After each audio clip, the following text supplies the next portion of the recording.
Semua orang tua muda besar kecil memanggilnya Ompi. Hatinya akan kecil bila dipanggil lain.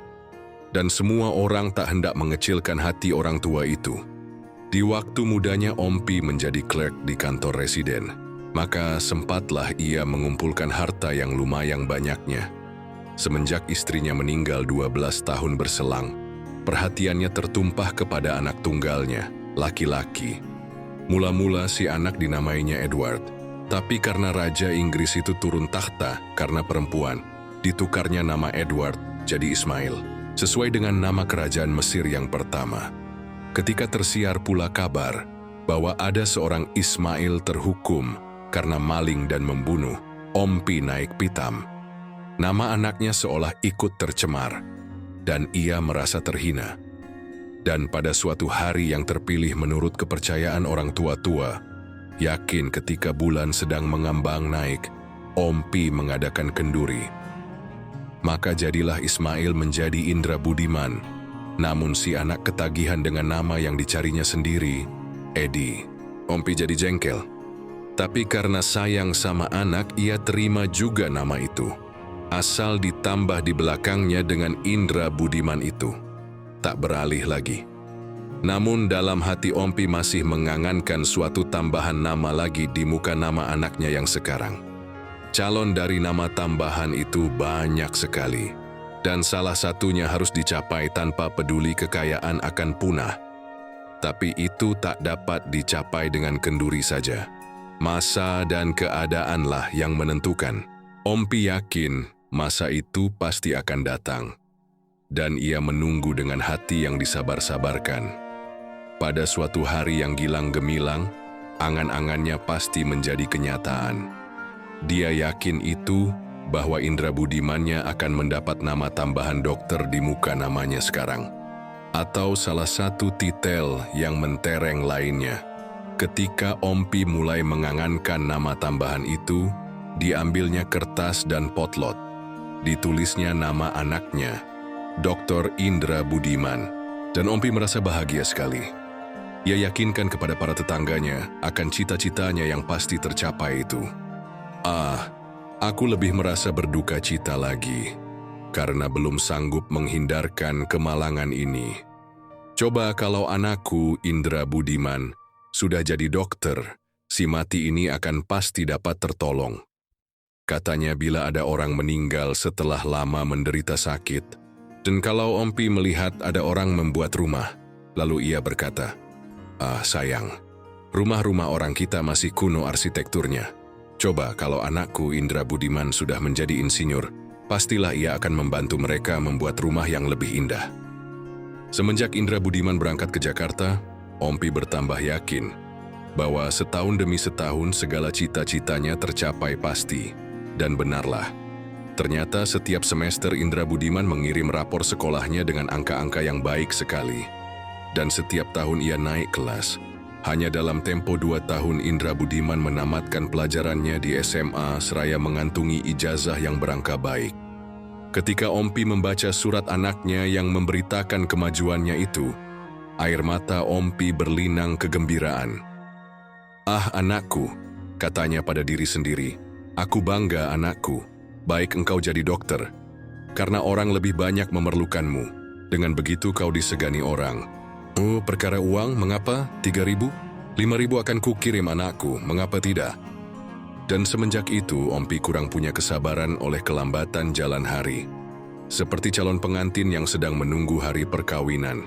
Tapi semua orang tahu, bahkan tidak menjadi rahasia lagi, bahwa cita-cita Ompi hanyalah akan menjadi mimpi semata. Namun orang harus bagaimana mengatakannya kalau orang tua itu tak hendak percaya. Malah ia memaki dan menuduh semua manusia iri hati akan kemajuan yang dicapai anaknya. Dan segera ia mengirim uang lebih banyak tanpa memikirkan segala akibatnya. Dan itu hanya semata untuk menantang omongan yang membusukkan nama baik anaknya. Sekarang kau diomongi orang-orang yang busuk mulut, anakku. Tapi ayah mengerti, kalau mereka memfitnahmu itu karena mereka iri pada hidupmu yang mentereng. Cepat-cepatlah kau jadi dokter, biar kita sumpal mulut mereka yang jahat itu. Tulisnya dalam sepucuk surat. Dan akhirnya orang jadi kasihan pada Ompi. Tak seorang pun lagi membicarakan Indra Budiman padanya. Malah sebaliknya kini, semua orang seolah sepakat saja untuk memuji-muji. Oh, anak Ompi itu. Bukan main dia, kalau tidak ke sekolah tentu menghafal di rumah, kata seseorang yang baru pulang dari Jakarta menjawab tanya Ompi. Ke sekolah? Kenapa ke sekolah dia? Ompi merasa tersinggung. Kalau student tidak menghafal tahu, tapi studi. Tidak ke sekolah, tapi kuliah.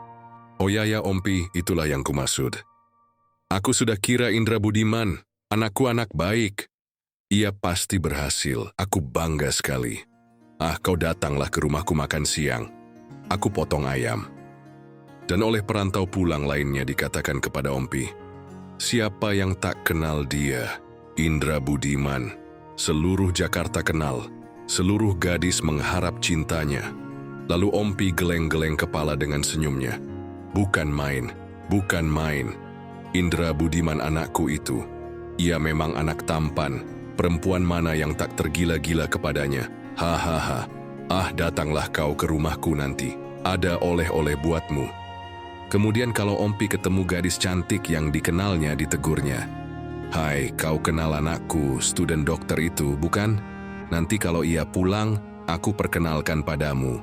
Biar kau dipinangnya, hahaha. Si gadis tentu saja merah mukanya karena merasa tersinggung. Tapi menurut Ompi, muka merah itu karena malu tersipu, dan ia jadi tambah gembira. Akan tetapi ketika Ompi tahu aku bakal kawin, dia dapat ilham baru.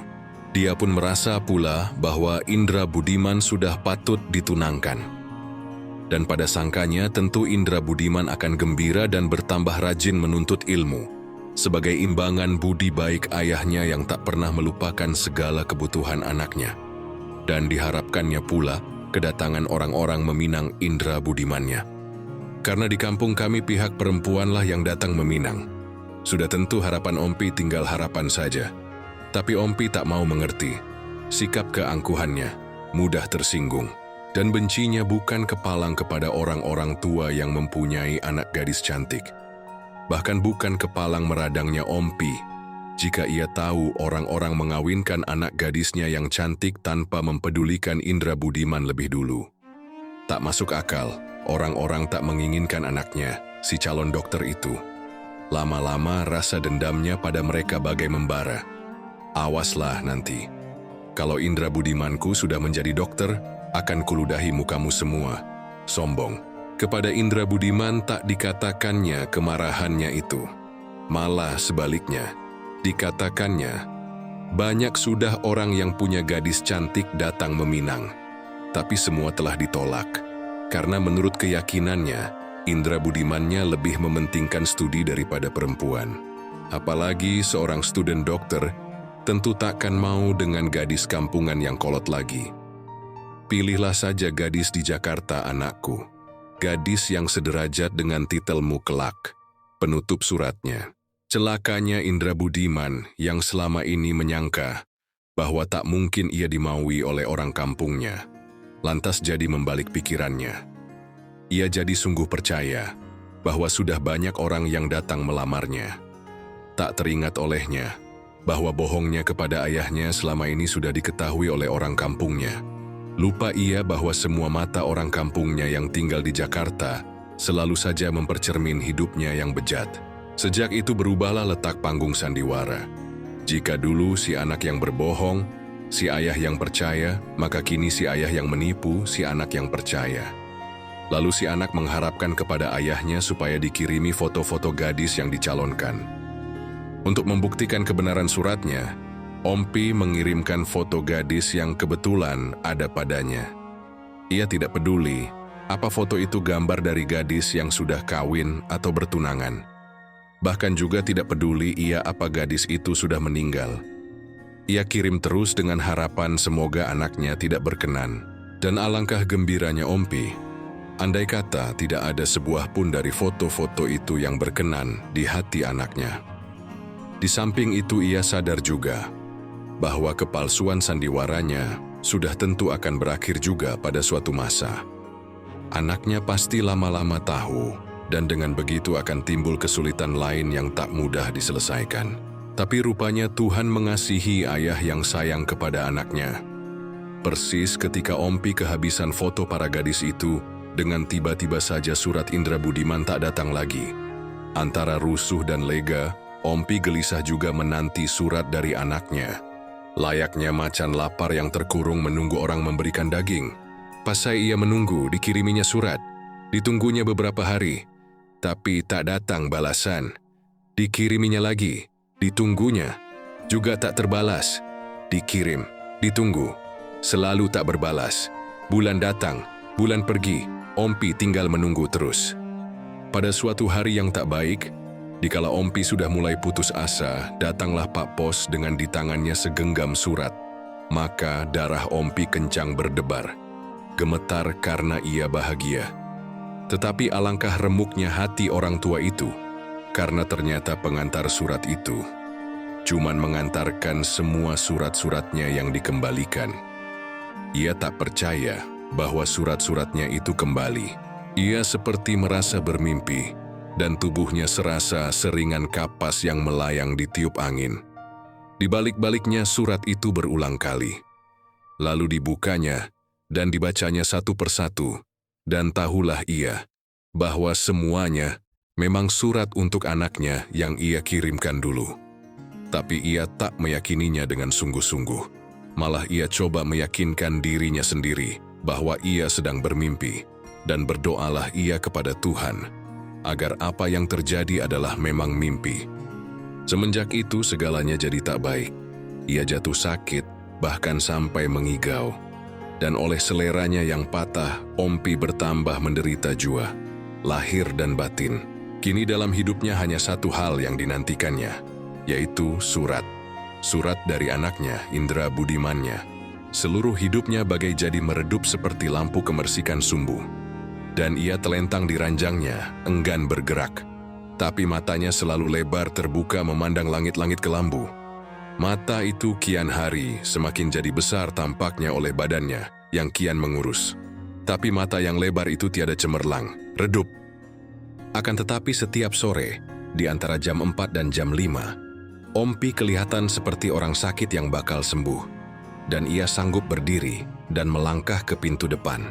Dan cahaya matanya kembali bersinar-sinar. Karena pada jam itu biasanya Pak Pos biasanya mengantarkan surat-surat ke alamatnya masing-masing. Tapi saat-saat seperti itu, yang membiarkan masa bahagia dan harapan, adalah juga masa yang menambah dalam luka hatinya, hingga lebih meroyak. Sebab selamanya Pak Pos itu tak mampir lagi, membawakan surat dari Indra Budiman.